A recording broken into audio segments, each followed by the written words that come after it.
What's up, guys? I'm Eon Zero. Today we're at Zero Gravity Sound Studios and we're going to talk about Boost Collective.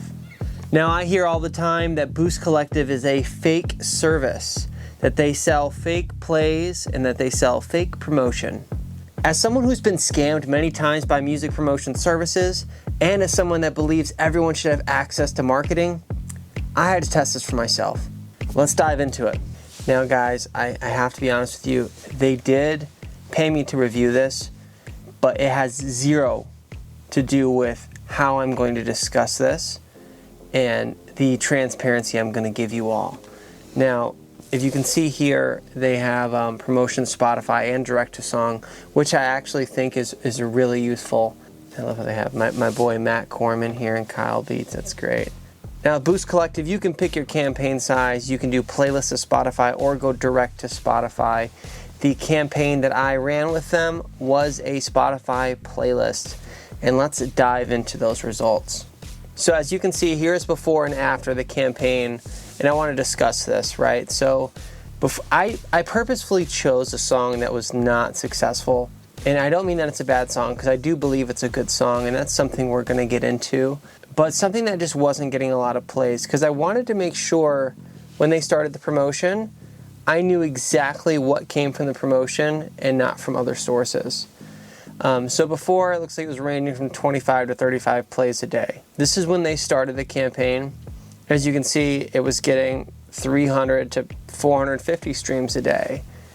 And when it ended, and this is one of the most important things that tells me Boost Collective is real. The campaign had ended May 24th, and I was continuing to get an elevated stream from here, because what people don't want to talk about is this is not what's important during a campaign. This is the important section here. And people don't talk about that enough. This is what I call the plateau after marketing, if you will. This is, the massive exposure. It's the residuals that matter. Now, there was a good amount of residual. The bad thing here is that the residual only lasted a month. And, the song eventually ended up getting less streams than it was getting before. But that could also be due to just the length of the song's been out, and I cannot attribute that directly to them at all. Do I love the results for the price? No. If I had a low budget and I wanted to get a boost on a song that I believed was really strong, would I use Boost Collective? Absolutely. My biggest concern is with playlisting in general. With playlisting, you have to have a song that's curated so perfectly. And that's something that's almost beyond Boost's ability. And it's something that I'm kind of against playlisting in general for. The thing with playlisting is if your song isn't the exact mood or feeling of the playlist that it's on, people are going to skip over it, which does hurt your algorithm. If people listen to your song, a tenth of the way through and hit skip, that's not good for you. We need people to complete your song completely. But that brings up a whole nother conversation. Is your song good enough for marketing? I think people skip this far more than anything else. It has to be one of the most important things in marketing, period. For a song to be successful online, and mind you, I am not a top 40 artist, but I have multiple songs with multiple millions on them. I know what it takes to have a good song. And there's multiple layers to it. You need to have a good beat. You need to have a good writing. You need to have a good performance, a good recording, a good mix, and a good master. There are so many pieces working together.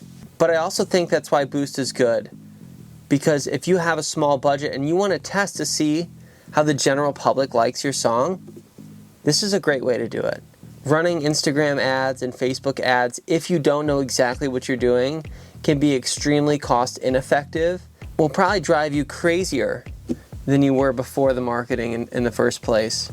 I'd like to look at some of these other numbers. I'm going to dive in just at this section directly here from May 12th to May 24th. So let's check this out. This is a concern for me when it comes to marketing with stuff like this. This number right here, streams per listener, is one of the most important metrics in having a song do successfully on Spotify.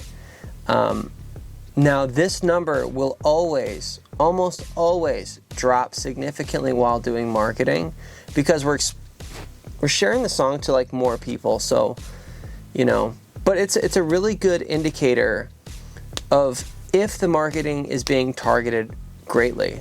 Now, when I see 1.27, that shows me that 25% of the people are listening to the song more than once, which again isn't bad for playlisting. So got to give them some points where it's due there. During this time, we got added to 300 playlists.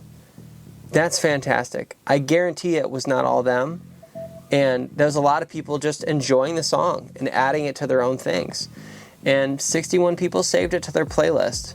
Now, 61 out of 2,600 people, I don't love that. I have to be honest, I think that's a very poor result. But again, is this a scam? No, it's not. It's far from it. This is real, as real as it gets. Now, I would like to take a song that's really successful of mine that's been out for a long time, that's plateaued completely, and give that a test with this, just so we know that's a proven successful song, and see what the results are like, because maybe the song isn't that great. And too many people are not willing to have that conversation about their own music. And I think that's something we should be cautious of. I want to show you guys one of my better performing songs so we can look at the analytics here. This is what I would call a very, very successful song. This came out in March. Now, here's the most important thing. We have 5.5 streams per listener. People are listening to the song over and over again. That's really good. Now, when you're working on your own music, this is important. Whether you're using Boost Collective or you're doing other things, that number is important. Spotify will use that number to decide how many people it shows your music for you. And here's the thing that I really think is important as well, is listeners and saves. So out of 86,000 people that listened to this song, 20,000 of them added this to one of their own playlists. And that's just huge. I did this with Facebook marketing, and I paid an agency to do this for me. But I spent a lot of money in comparison, a lot. Now, things are just different in the game right now. And just to circle it all back, I think Boost Collective is a great option with someone with a low budget that wants to see how their song is going to do in their marketplace. Boost Collective is authentic, and I think they deserve more, and they should have a better rap on their ability to do things. And I've heard, and maybe I can test this for you guys too, is that they do run ads for people now too, for people that don't know how to do that. And I think that would be absolutely incredible. If that's a good thing that they offer, that could really be game-changing for so many people. If anyone has any comments or questions or concerns about how to get your music to the next level, please leave a comment below. I'd be happy to give you guys some advice. And until next time, I'll see ya.